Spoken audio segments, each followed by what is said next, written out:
Siliguri ফুলবাড়ির বাইপাসে truck টার্মিনাসের পার্কিংয়ে থাকা 20 থেকে 25টি truck একটি গাড়ির যন্ত্রাংশ চুরির ঘটনা ঘটে। এই ঘটনাকে ঘিরে এলাকায় চাঞ্চল্য তৈরি হয়েছে।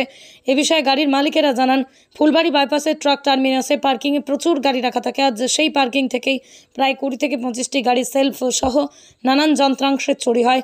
চুরি যাওয়া যন্ত্রাংশের আনুমানিক বাজার মূল্য প্রায় 2.5 লক্ষ টাকা বলেই জানা গিয়েছে। এর আগেও একাধিকবার গাড়ি থেকে গাড়ির তেল, ব্যাটারি সহ নানান জিনিস চুরি হয়। আজ ফের চুরির ঘটনায় খবর দেওয়া হয় নিউ জলপাইগুড়ি থানার পুলিশকে। পুলিশ এসে পুরো ঘটনার তদন্ত শুরু করেছে। গাড়ির মালিকরা এলাকায় পুলিশের টহলদারির দাবি জানান। তো রাত্রের ঘটনা এর আগেও হয়েছে। এর আগে মোটামুটি তেল, তার, ব্যাটারি এগুলো চুরি হতো। কালকে রাত্রে ঘটনা 20 থেকে 25টা গাড়ির সেলফ খুলে নিয়ে যায়। সেলফ মানে ভিতরে খুলে ঢুকে এক একটা সেলফের দাম 13,000 14,000 টাকা করে দাম, এক একটা সেলফের দাম।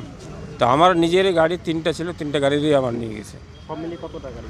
মোটামুটি 2 থেকে 2.5 লাখ, 2.5-3 লাখ টাকার মতো হবে। 25টা গাড়ি প্রত্যেকটারে সেলফ করে নিয়ে গেছে। হ্যাঁ, পুলিশকে আমরা জানিয়েছিলাম, পুলিশ আসছিল, পুলিশ তদন্ত করে গেল। পুলিশ বলে গেছে, দেখছি আমরা ব্যাপারটা। আমার দাবি রাখছি যে পুলিশ প্রশাসনের কাছে আমাদের এটাই দাবি যে এটা যেন আমরা ভালো করে যেন একটু ইয়ে করে আর কি, পুলিশ তদন্ত করে উপযুক্ত শাস্তি দেয় আর কি।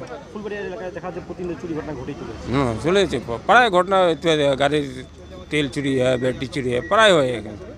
এর আগেও তারগুলো খুলে নিয়ে গেছে 4-5টা গাড়ির, মানে প্রায় ব্যাটারি তো রাখেই না এখন, প্রত্যেকটা গাড়ির ব্যাটারি এখান থেকে চুরি হয়ে যায়। তো এখন মালিকরা কী করে, টিপ মারে এসে, বাংলাদেশের যায় গাড়িগুলো টিপ মারে এসে ব্যাটারি খুলে আবার নিয়ে যায়।